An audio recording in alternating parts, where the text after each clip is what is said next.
Happy Monday, Reds fans. Elly De La Cruz, huge news.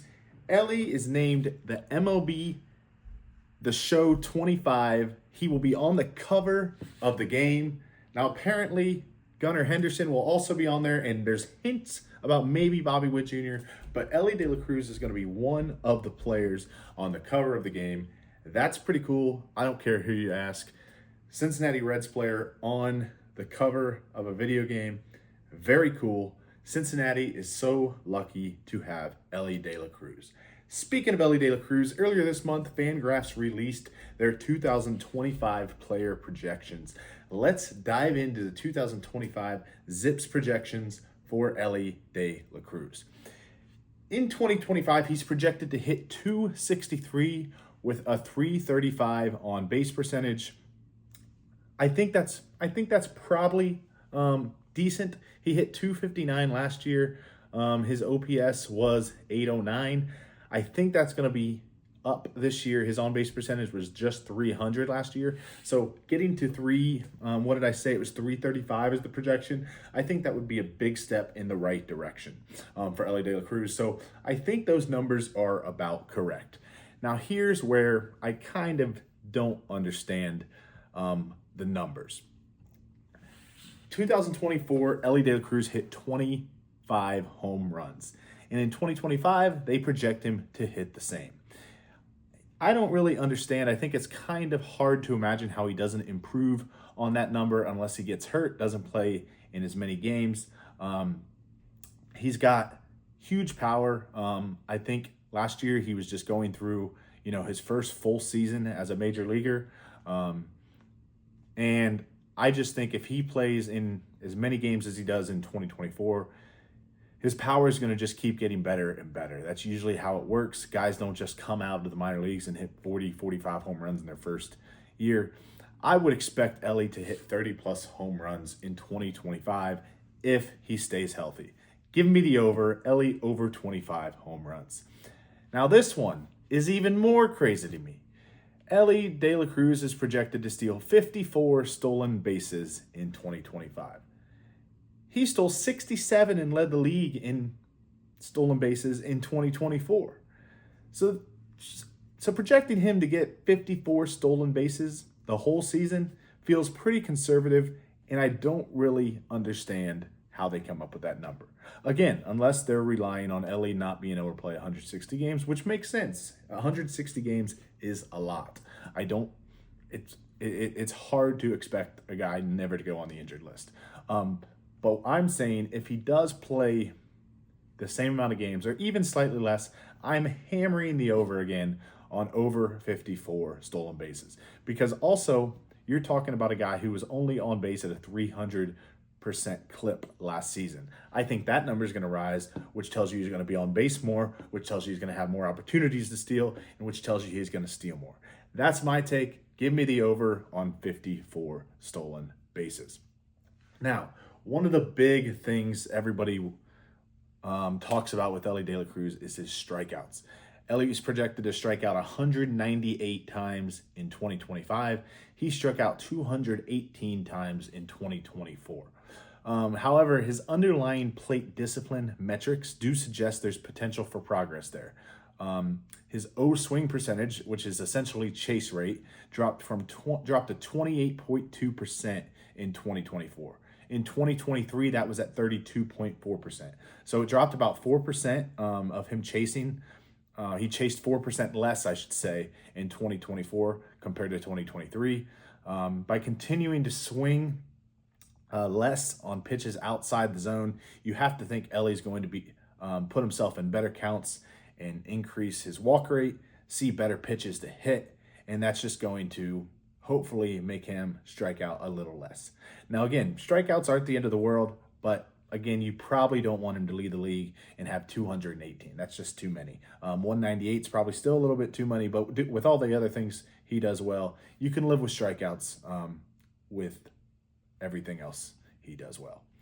All right, moving on to a couple other things. He is an elite candidate, our elite player, and his WAR was His projected WAR is 4.8 for 2025. This was another one I didn't really understand. His WAR was 6.4 in 2024. His offensive numbers were essentially all the same. His defensive WAR was way down, which I don't really understand why they would have done that, because Elly led the league in errors last season.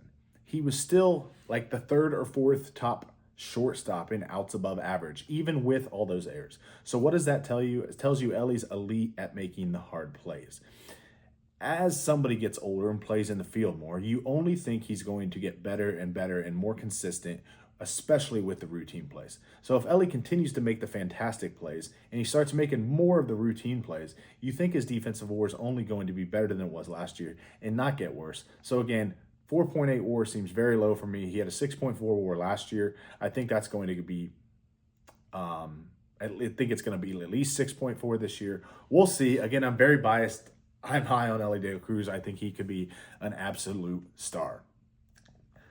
Back to the area that I wanted to talk about a little bit more on Elly, and these are some stats, probably some nerdy stats that not everybody knows, but I want to talk about them just a little bit, dive into them.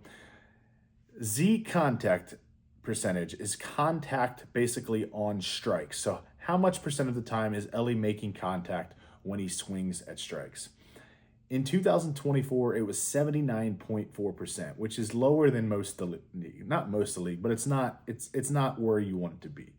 If you think Elly could push that number to low 80s to mid 80s, he could get into the really good category there, good percentage there.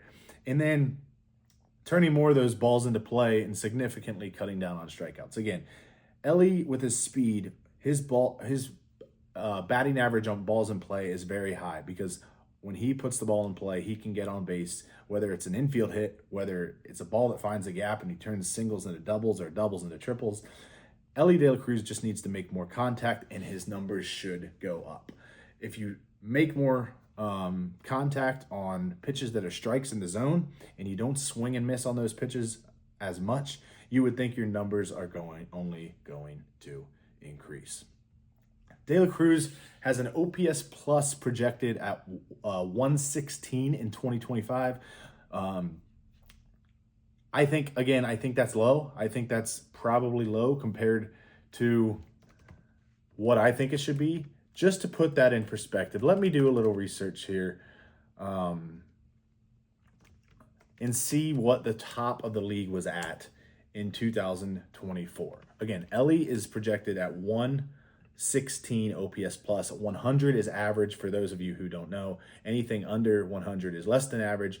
The difference between OPS and OPS plus is a score, again, based on 100. OPS plus also counts as the ballpark.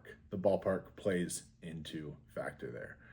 So the top guys in sport are going to be a lot higher than that. If you get in the 130 range, you're going to be in the top probably 20% of the league. And I think that could be elite for Elly De La Cruz. So I would look for somewhere around there. Again, I'm probably biased. I think Elly could be an absolute superstar, and I think he's just going to continue to get better. I think he could hit 30 plus home runs. I think he could steal 60 plus stolen bases. If you get to doing those things, your OPS plus is going to be on the elite category. So what do you get out of all this? Basically, I'm hammering Elly on a lot of the key stats on the over. It seems like a lot of these metrics, they didn't want to, push him up too high, and some of them even lowered, his stats. For instance, again, we said he was a 6.4 WAR last year. They have him 4.8 this year. I don't really understand it. Give me the over on home runs. Give me the over on his WAR.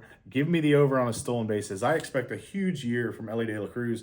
I think a key for the Reds will be if the guys around Elly can play up to their potential and maybe even higher than their potential. Guys like Noelvi Marte, Gavin Lux. If Jeimer Candelario can have a bounce back year. You have Matt McClain healthy. The Reds are going to need a nice year from him. You have CES, who missed basically all of the last year, who the Reds expected big things from last year. So if those guys can play to their potential or a little above their potential, I think the Reds offense could be underrated, and I think that starts with Elly De La Cruz. I think he's going to do way bigger things than people are even anticipating. But with that, if you've made it this far, like, subscribe. Thanks for being here. Comment if you think Elly's going to go over his steals, over his home runs, under his steals, under his home runs. Let me know what you think in the comments. Thanks for being here. As always, go Reds.